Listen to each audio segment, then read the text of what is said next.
Welcome back. Kansas Arca99 underway from Kansas Speedway. Under the lights, there's the difference between 1 and 2. Ty Dillon out in front in the 41.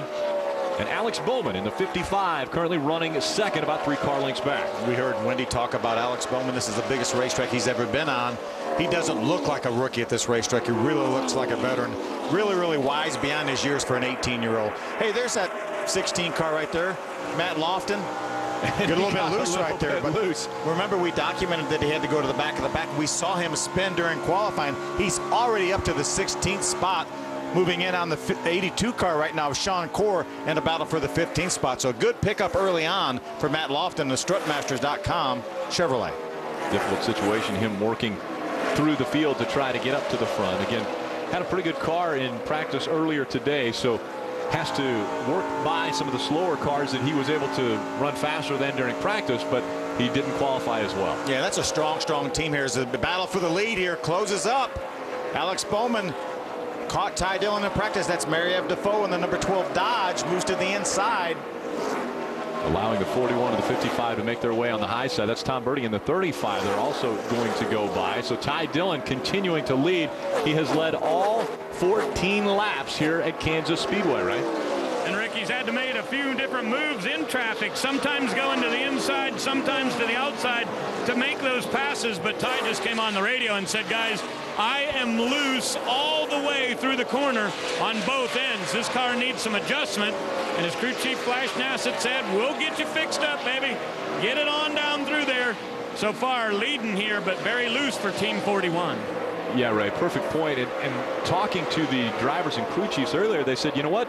We don't know what's going to happen. No one has ever raced at Kansas under the lights. We don't know how the track is going to change. But that has been the trend as we have daytime practice and nighttime races. Usually those racetracks will free up a little bit at night, and that's exactly what Ty Dillon is facing right now as we watch the 33 of Cale Gale. Right now, Cale's running in the 5th spot.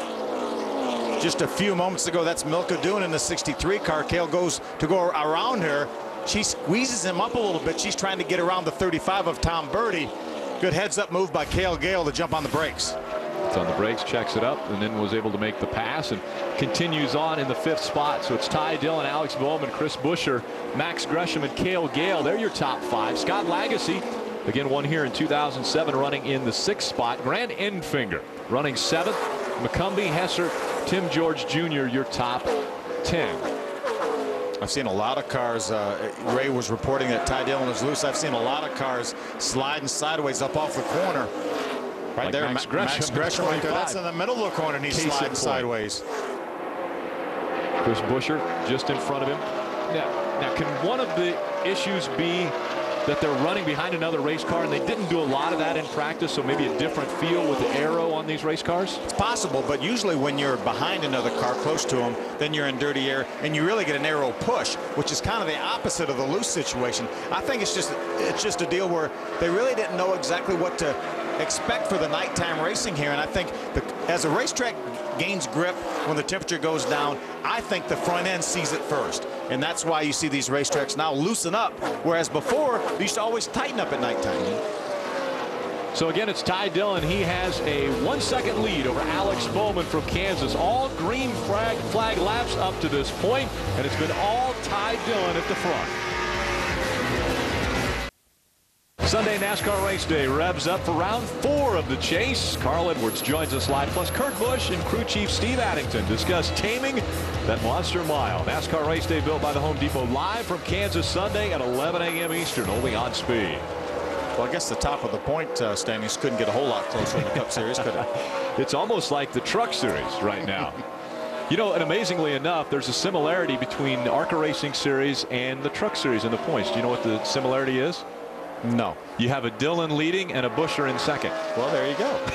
Yeah. Here in the ARCA Series? Yeah, brothers, yeah. Brothers, but Ty then cousins in second. That's right. Yeah, Chris Buescher and James Buescher are cousins. And they are currently second in both of their respective series. So a good shot of Ty Dillon's hands are working that steering wheel. That thing was a little bit loose. He was having to actually correct back to the right a little bit. Taking a closer look at Alex Bowman again. He's lost a little bit of distance behind that 41. There's a battle for 9th. You see Tom Hesser in the 52 Federated Auto Parts, number 52. That Chevrolet falling back a spot. Chad Hockenbraugh in the 58 going by. Yeah, nice move by Chad. Is going to open up a big gap on Tom Hesser. Tom gets slowed in practice. That's going to allow Tim George and Frank Kimmel, Tim in the 31, Frank in the 44 to catch him. Wendy Venerini.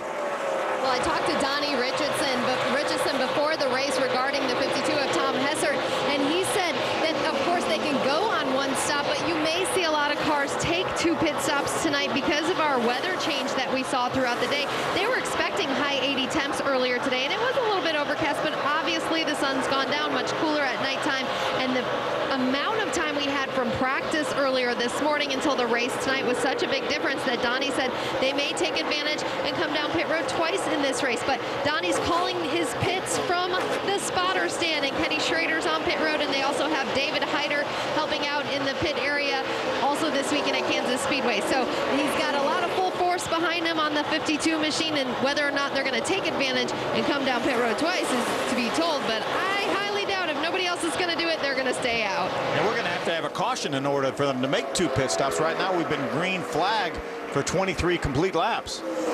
On lap number 24 of the 99, battle for 8th, Chad McCumbee trying to hold off the 58 of Chad Hockenbraugh.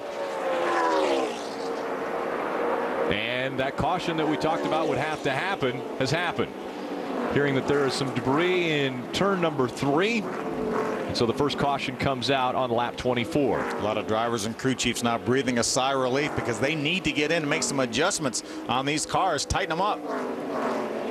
We've seen a lot of cars, the back end sliding around. There's that debris over in turn number 3. So that's not too hard to spot there, is it? They're going to go to work, clean that up. Seeing problems for the 23. Rob Jones. He gets pushed back into the pit stall and looks like he'll make the hard left turn into the garage area. He's in Kenny Schrader's pit right now, the Federated Auto Parts pits. Needs to get out of that pit because Tom Hesser's going to be there in a minute. Rob Jones, a pilot for UPS, and the free pass goes to the 28 of Ron Cox. So Ron Cox will receive the Aaron's Lucky Dog, get a lap back, as Ron was currently scored 1 lap back in 21st, so that'll make it 21 cars on the lead lap when we go back to green. It was a fairly large piece of debris back there. Big piece of sheet metal that had come off of one of the race cars, potentially Rob Jones. Yeah. Pit road is open right now. The green light is already flashing. So, and we talked about the pit window being between 60 and 70 laps, but as you mentioned, so many people will want to make adjustments on the race cars and get fuel in this situation where they're not going to be able to make it the entire way, but they'd be pretty close. Yeah, this is going to be just a little bit outside their pit window. Remember, these cars still have the 22-gallon fuel cells, not the 18-gallon fuel cells like all of NASCAR does. 41 of Ty Dillon dictates what happens on pit road. Everyone following the leader onto pit road. We'll go to Wendy. It's going to be 4 tires for Alex Bowman. Remember his last time in an ARCA race, he was in victory lane, and it was at Madison. They said the tires fall off so much here, they are opting for 4 tires. No chance of taking 2, but absolutely no adjustments on Alex Bowman's St. Jude's Children's Hospital race car. Ray? Wendy, Ty Dillon is going to get some adjustments. They're going to make a track bar change. They're going to go down 1 round, and also air pressure in the right front. Ty is talking about being snug in the corners, but very, very loose off. So to fix that loose condition, they will drop the track bar. Talking a little bit on the radio, he heard his grandpa come on, Richard Childress, and say, keep in mind the wind could be affecting your car. My goodness, he will be off pit road very, very early. The next car off will be Cale Gale. Looks like a race. The 20 should be 3rd going out. Yeah, problem for Chris Buescher. The 17 looked like he stalled at leaving the pits. He will lose 4 spots. Will come out in 7th. Good job by Tim George's guys to get him out in 6th. A gain of 5 spots. Take a look at what the problems were for that 17. Yeah, they're going to drop the jack on the left side. It looked like as he dropped it in gear, then the car stalled. Takes a bit sometimes to refire these cars. You see him losing several spots as the guys were trying to push him down pit road. Yeah, and that's a tough situation for the crew guys, because while Chris Buescher is trying to fire that engine, he wasn't moving out to the right very far because he didn't want traffic on the right getting in his way, and so he came pretty close to one of the cars that was parked on pit road. We'll be back for the green flag here in Kansas.